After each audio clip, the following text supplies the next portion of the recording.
Dice, una vez más, Filipenses 4, 2, 3. Ruego a Evodia y a Síntique que sean de un mismo sentir en el Señor. Asimismo, te ruego también a ti, compañero fiel, que ayudes a estas que combatieron juntamente conmigo en el Evangelio, con Clemente también y los demás colaboradores míos, cuyos nombres están en el libro de la vida. Hasta ahora hemos visto en los dos sermones anteriores que Pablo se dirige a Evodia y a Síntique primeramente y las llama a estar unidas, las llama a acercarse, a perdonarse probablemente, a reconciliarse, a ser de un mismo sentir en el Señor. No permanezcan peleadas Evodia y Síntique, no permanezcan distanciadas, reúnanse una vez más, únanse, perdónense, sean del mismo sentir en el Señor. Y luego Pablo se dirige a otro hermano a quien él llama en el versículo 3 compañero fiel. Le está diciendo a este compañero fiel, ayuda a estas. En otras palabras, ayúdalas a ser de un mismo sentir en el Señor, a reconciliarse, a estar unidas. En otras palabras, Pablo le pide a este hombre, sé un pacificador, a peacemaker. Ahora bien, otra manera, y será la última, de ponderar estas palabras. ¿Se acuerda que habíamos dicho cuando empezamos hace 3 domingos que me gustaría que pudiéramos parar un momentito en este pasaje y masticarlo, meditarlo y dejar que Dios use este texto para que nos invite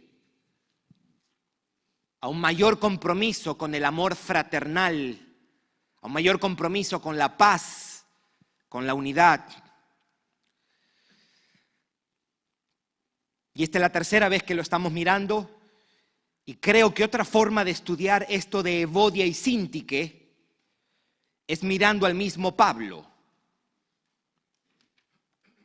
Veremos hoy cómo siente y cómo mira Pablo esto del perdón y la reconciliación entre hermanos. Vamos a evaluar y meditar un poco en él, o sea, el apóstol Pablo, para entender cómo siente él el tema de la paz y la unidad dentro de la iglesia. Y para eso veremos cómo él ha lidiado personalmente con esto de los pleitos y malos entendidos, y también cómo Pablo habla de esto mismo en otros pasajes. Ese es el sermón hoy día. Vamos a ver 2 cosas, tomando como referencia estos textos. ¿Ok? Quien habla es Pablo y quien llama a los creyentes a la unidad es Pablo. Vamos a mirarlo a él y vamos a ver 2 cosas. La primera es cómo Pablo se ha manejado personalmente con esto de la división. Y segundo, cómo Pablo habla de esto en otras cartas, de esto mismo en otras cartas. Cómo Pablo ha lidiado con la desunión y los malos entendidos, cómo él ha resuelto diferencias con otros hermanos y también cómo Pablo habla de esto mismo en otras partes. Esto, creo, nos dará un mejor cuadro de Pablo respecto a la unidad y esto nos ayudará a entender cuál es su sentir respecto al tema. De esto trata el mensaje de hoy. Y para el efecto vamos a hacer 2 cosas. Para la primera, vamos a ver el problema que Pablo tuvo con Bernabé y con Marcos. Y para la segunda, vamos a ver sus palabras acerca de la unidad en el libro de Romanos. De los textos que voy a compartir, van a ser 4 textos A mí me gustaría que cuando lo citemos usted pueda ir a la Biblia, usted pueda abrir y usted pueda mirar para que juntos lo podamos evaluar y ponderar. Dos cosas voy a hacer ahora.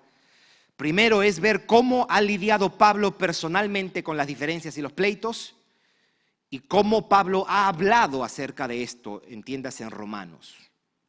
No obstante, yo quiero explicar el verso 4, yo quiero que usted lea el verso 4 conmigo, o el 3 más bien. Dice: asimismo te ruego también a ti, compañero fiel, que ayudes a estas que combatieron juntamente conmigo en el Evangelio.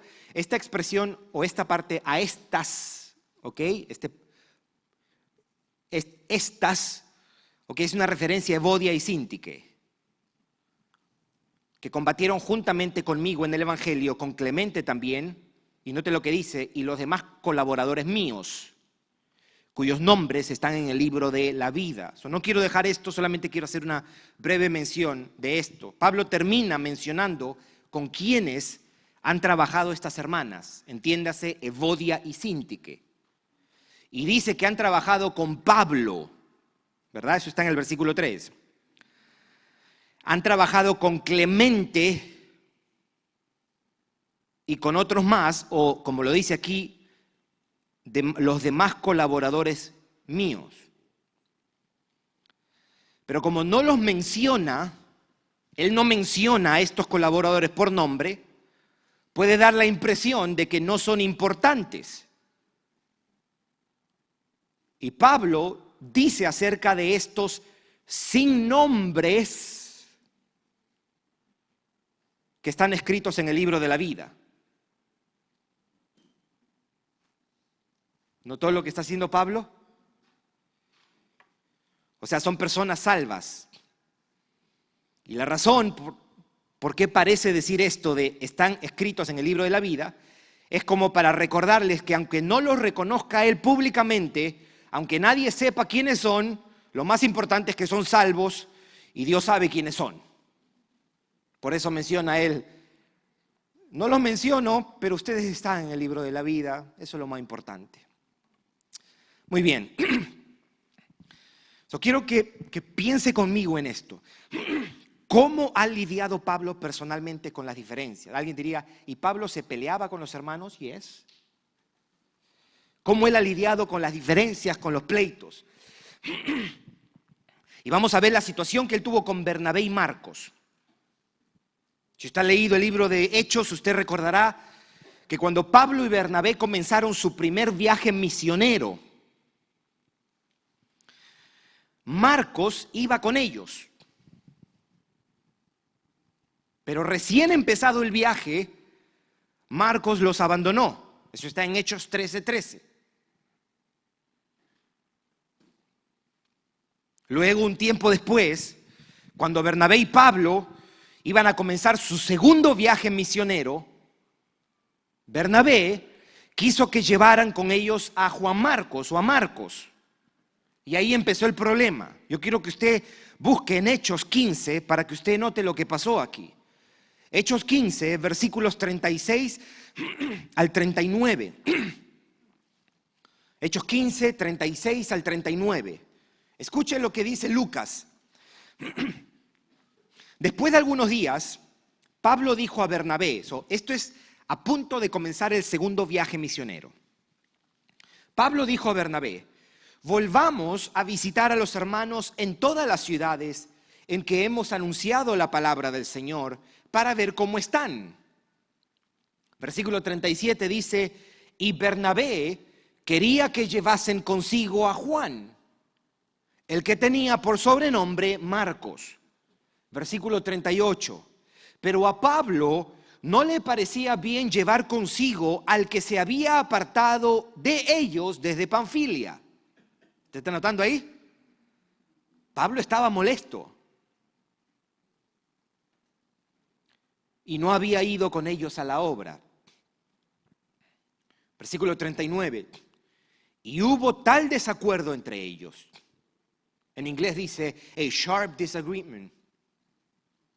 Hubo tal desacuerdo entre ellos que se separaron el uno del otro. Bernabé, tomando a Marcos, navegó a Chipre. Gracias a Dios por inspirar a Lucas a escribir esto. Desde aquí hubo una distancia entre Pablo y Bernabé. Y entre Pablo y Juan Marcos. Es evidente. Parece que Pablo pensaba que Marcos les había causado daño al abandonarlos en el primer viaje. Y esto parece que disgustó a Pablo, y por eso cuando Bernabé lo quiso llevar al segundo viaje, Pablo se negó. Pablo no quería estar con Marcos y eso hizo que se separaran.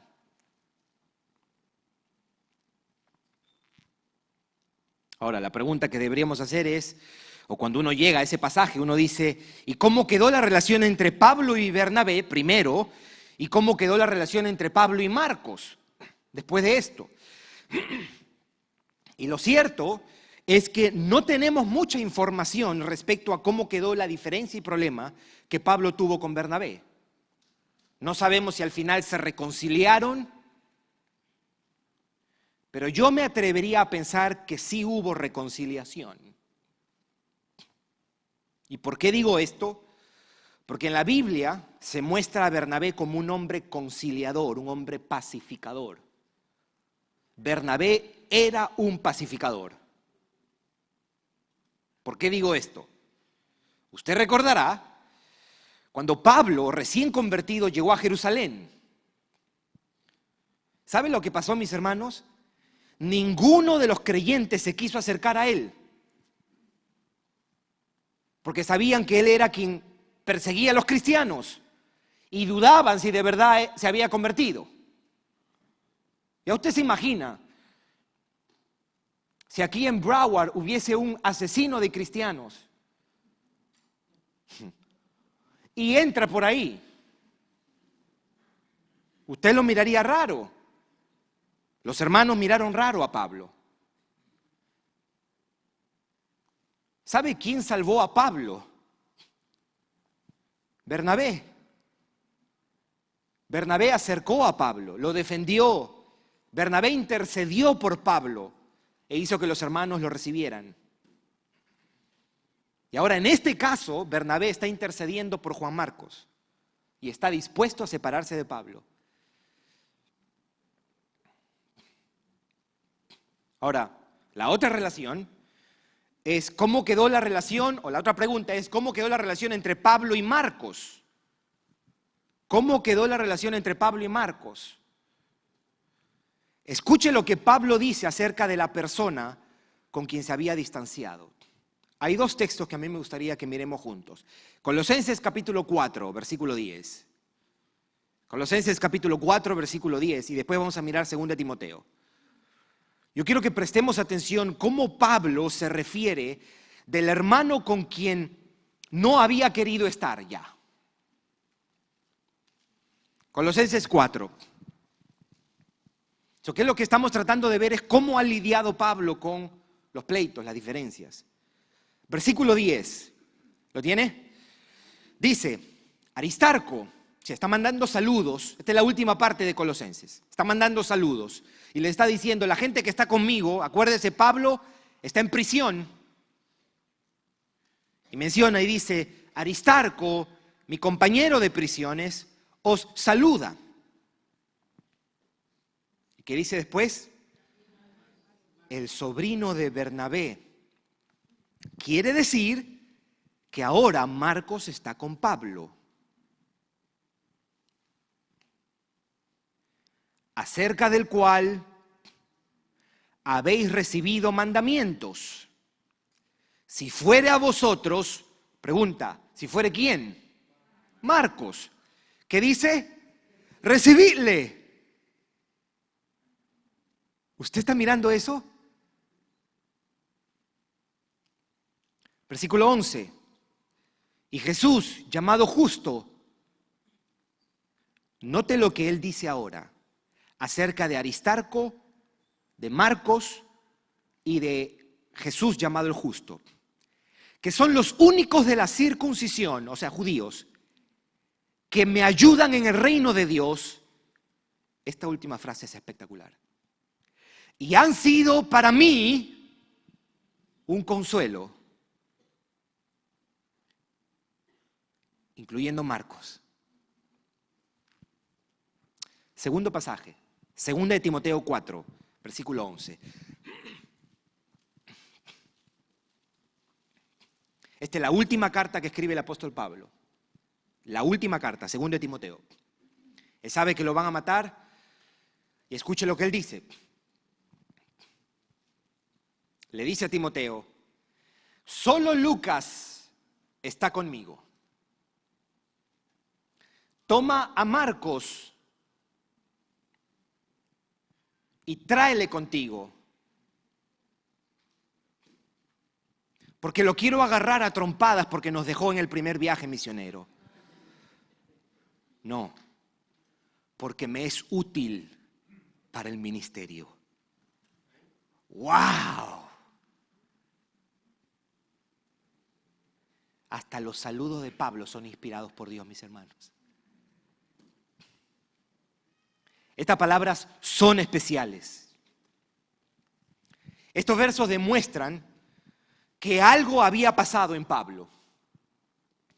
Algo había cambiado en la manera como él ve a Marcos. Y algo cambió en la relación entre ambos.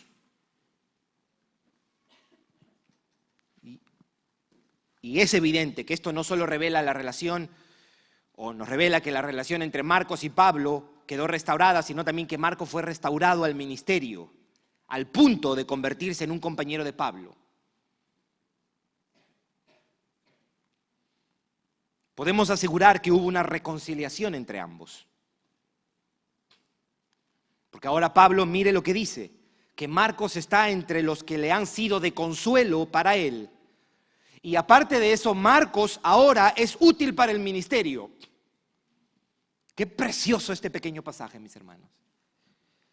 La persona que alguna vez fue de causa de dolor, malestar y contienda para Pablo, ahora es un instrumento de consuelo y de alivio. El que antes lo afligió, ahora lo consuela. Y yo creo que estos dos versos están puestos ahí para testificarnos de una relación restaurada, para modelarnos lo que es la reconciliación.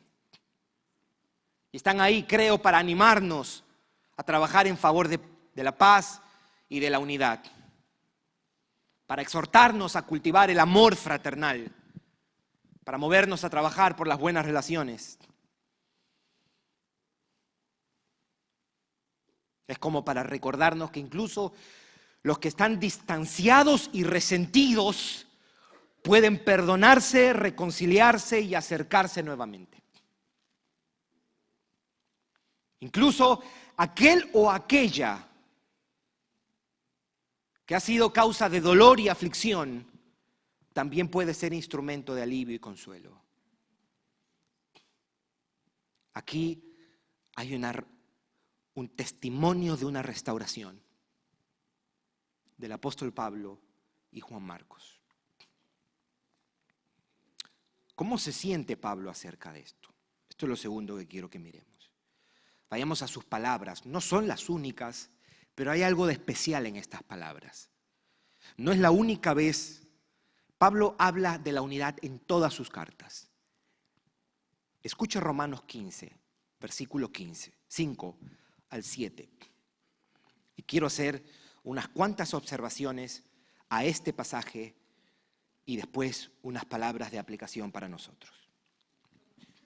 Romanos 15, versículos 15, 5 al 7 más bien. Dice, pero el Dios de la paciencia y de la consolación os dé entre vosotros. ¿Qué está pidiendo que les dé? Un mismo sentir según Cristo Jesús, para que unánimes, a una voz, glorifiquéis al Dios y Padre de nuestro Señor Jesucristo. Por tanto, recibíos los unos a los otros, como también Cristo nos recibió para gloria de Dios. Wow. Pero el Dios de la paciencia y de la consolación os dé entre vosotros un mismo sentir, según Cristo Jesús, para que unánimes a una voz glorifiquéis al Dios y Padre de nuestro Señor Jesucristo. Por tanto, recibíos los unos a los otros, como también Cristo nos recibió para gloria de Dios. Lo primero que quiero que notemos de este pasaje, voy a hacer algunas observaciones de estos dos versículos, 3 versículos. Lo primero que quiero que notemos es que aquí en el verso 5, en el original están escritas estas palabras casi de la misma manera o casi las mismas palabras y el mismo fundamento para la unidad que en Filipenses 4.2. Si usted toma Filipenses 4.2 en griego y usted toma Romanos 15.5 en griego, usted va a mirar la misma articulación que hace Pablo. Las mismas palabras utiliza. Os dé un mismo sentir según Cristo Jesús. Eso es su pariente. Filipenses 4.2, Romanos 15.5. Gemelos, gemelas. Lo segundo que quiero que note es que esto de pedir unidad entre creyentes es lo que yo llamo un deseo-oración. En inglés dirían a benediction. Deseo-oración. No es solo un deseo, pero tampoco es solo una oración. Es un deseo-oración. Él desea esto para ellos, que sean uno, pero sabe que solo Dios lo puede hacer. Y por eso dice, el Dios de toda paciencia y consolación os dé entre vosotros. Pablo ora por esto. Pablo le pide a Dios que entre ellos tengan armonía, que tengan paz y que tengan unidad. Señor, dales esto a la iglesia que está en Roma. Lo tercero que yo quiero que mire es que aunque la unidad, mis hermanos, es cierto, es algo que solo Dios puede lograr. Solo Dios puede lograr que una iglesia esté unida. Aunque eso es cierto, eso no quiere decir que somos pasivos. Nosotros tenemos una responsabilidad y es recibirnos unos a otros. ¿No lo dice el texto? La unidad es algo que solo Dios puede traer. Es cierto, pero también es cierto que es algo a lo que estamos llamados a fomentar nosotros los cristianos. Debemos guardar la unidad del Espíritu, le dijo Pablo a los Efesios. ¿Qué cosa quiere decir eso? Que estamos llamados a reflejar esa unidad espiritual. Somos un cuerpo de miembros, ¿correcto? Que están unidos unos con otros. Eso es una realidad. Pero debemos exteriorizar, debemos vivir en armonía a esa verdad, debemos relacionarnos conforme a esa realidad. Somos una familia, dice la Biblia, la familia de Dios, y Él es nuestro Padre y nosotros hermanos. Pero debemos exteriorizar, debemos vivir en armonía a esa verdad. Debemos relacionarnos en conformidad a esa realidad. La unidad, mis hermanos, se cultiva cuando nos recibimos unos a otros. La unidad, la reconciliación, el amor fraternal, la paz se cultiva. Lo cuarto que quiero que note es que Pablo dice en este texto que debemos recibirnos. ¿Por qué? ¿Cuál es la base? ¿Cuál es el argumento de Pablo? ¿Por qué debo recibirte a ti? Y él dice, como Cristo nos recibió. ¿Te ha recibido Cristo? ¿Qué despierta eso en ti? ¿Qué hace eso en ti? ¿Te conmueve? ¿Te abruma? ¿Te sacude? ¿Te estremece? ¿O es sí? Si es lo segundo, no va a pasar nada.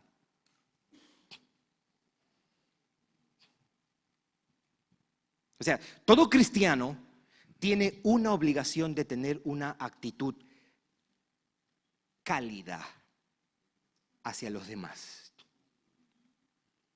Calidez.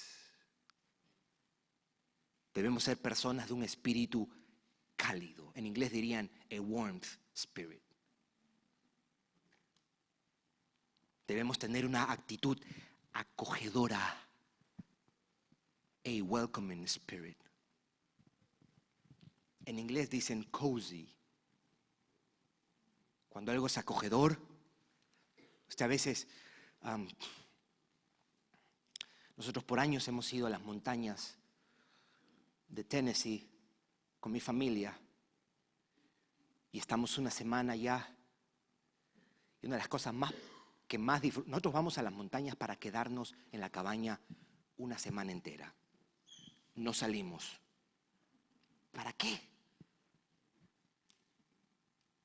Las cabañas son cozy, warmth, acogedoras. Usted llega ahí y te dice, wow. Así debemos ser los cristianos. Gente cálida, acogedora, invitadora, que hace sentir bien, que procura hacer sentir bien a la gente. No solo hospitalarios, sino también personas que reciben, que acogen y sensibles. ¿Por qué? Porque ser cálidos, acogedores y sensibles es ser como nuestro Señor. Y quinto, todo esto que hizo Cristo por nosotros glorifica a Dios. Por lo tanto, esta actitud pacífica, esta actitud compasiva, también glorifica a Dios. Para resumir, ¿cómo siente Pablo acerca de la reconciliación, la paz y la unidad? ¿Cómo él ve esto? ¿Cómo él lo siente? Y yo diría que él lo anhela con todas sus fuerzas. Él sabe que solo Dios puede hacer. Solo Dios puede hacer esto de unirnos. Pero también reconoce que tenemos una gran responsabilidad. Para Pablo, el perdón, la reconciliación, la paz, la restauración en las relaciones, el amor fraternal y la unidad entre hermanos debe ser la aspiración de los creyentes. Porque eso es lo que hizo Dios con nosotros en Cristo. Reconciliarnos. Quiero terminar con esto, con unas palabras de aplicación. Porque hay otra audiencia a quienes de una manera indirecta estas palabras aplican. Y esa audiencia son los filipenses. Es cierto que esta exhortación, versículos 2 y 3, está dirigida primeramente a Evodia y a Síntique. ¿Ok? Digamos que Evodia y Síntique están sentadas por aquí. Bueno, si están distanciadas, de repente una acá y la otra allá. En segundo lugar, esta exhortación está dirigida a quien Pablo llama aquí compañero fiel. Ahí está el compañero fiel atrás.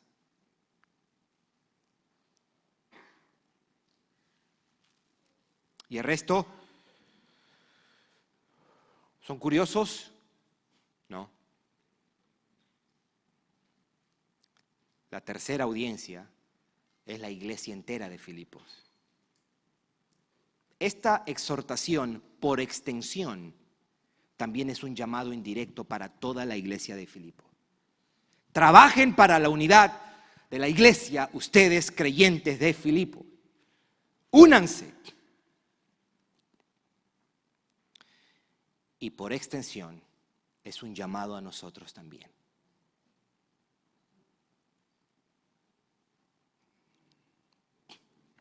¿Qué deben hacer los creyentes de Filipos y los creyentes de Día de Adoración al escuchar esta exhortación que Pablo le hace a Evodia y a Síntique? ¿Cómo debe recibir estas palabras un creyente de Filipos y uno de Día de Adoración? ¿Cómo es una manera piadosa de tomar este pasaje que Pablo escribe en Filipenses 4? ¿Cuál sería la respuesta apropiada? ¿Cuál sería la actitud correcta, la reacción justa o la aplicación de esta exhortación para nosotros? Y la respuesta sería, mis hermanos, primero debemos tomar en serio este llamado. Debemos apropiarnos de esta exhortación y esforzarnos por ser cristianos comprometidos con la reconciliación, comprometidos con la paz, con la unidad entre hermanos. Debemos ser de los que oran constantemente por la unidad de la iglesia.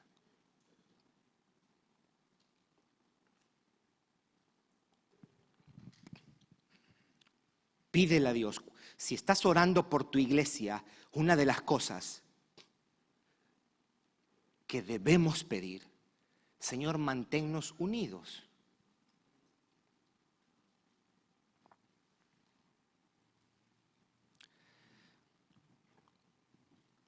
Pero no solo eso. Debemos ser cristianos que estamos ocupados recibiéndonos unos a otros.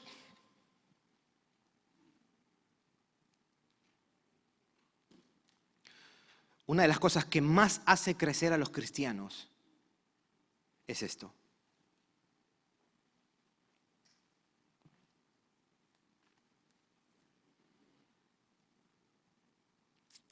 Aceptándonos unos a otros.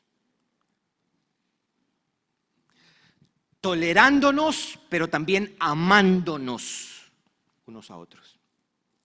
Debemos orar por la unidad y cultivar la unidad. Toda la iglesia debe estar anhelando esa unidad. Toda la iglesia debe estar orando por esa clase de amor fraternal. Cultivar y trabajar por esa unidad. Quiero terminar con esto. Pablo podía mandarle a Evodia y a Síntique. Él era un apóstol. Y Pablo en ocasiones ha dicho, yo pudiera mandarles. Pablo aquí no manda, aquí les ruega a estas hermanas, porque él quiere que estas hermanas trabajen por la unidad de corazón. No esta cuestión de, esta es la manera equivocada de Evodia y Síntique.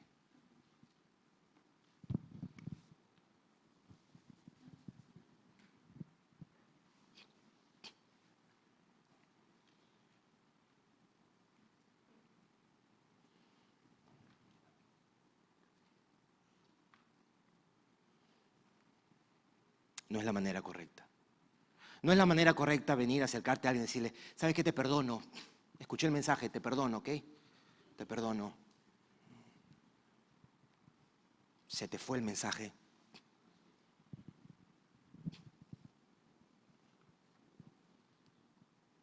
Cristo no hizo eso con nosotros.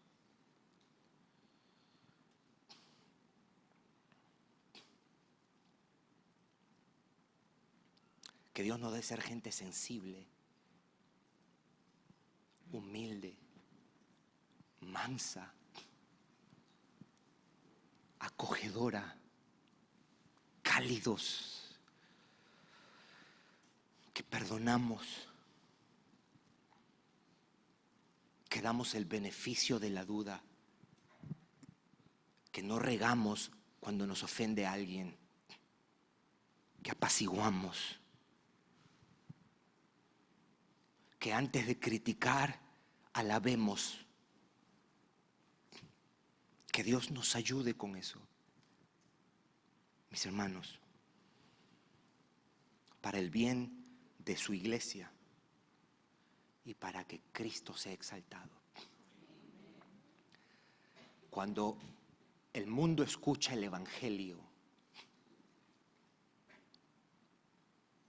no lo entiende, porque no entiende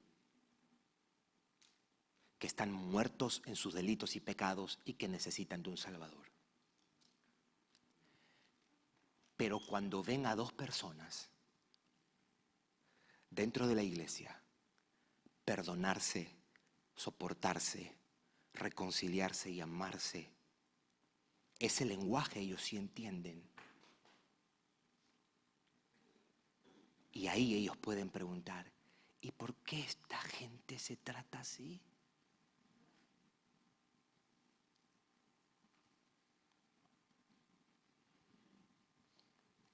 Y ahí está nuestra oportunidad para decirles, déjame contarte cuánta compasión ha tenido mi Cristo, cuánto me ha perdonado. Eso es un poderoso testimonio para la iglesia.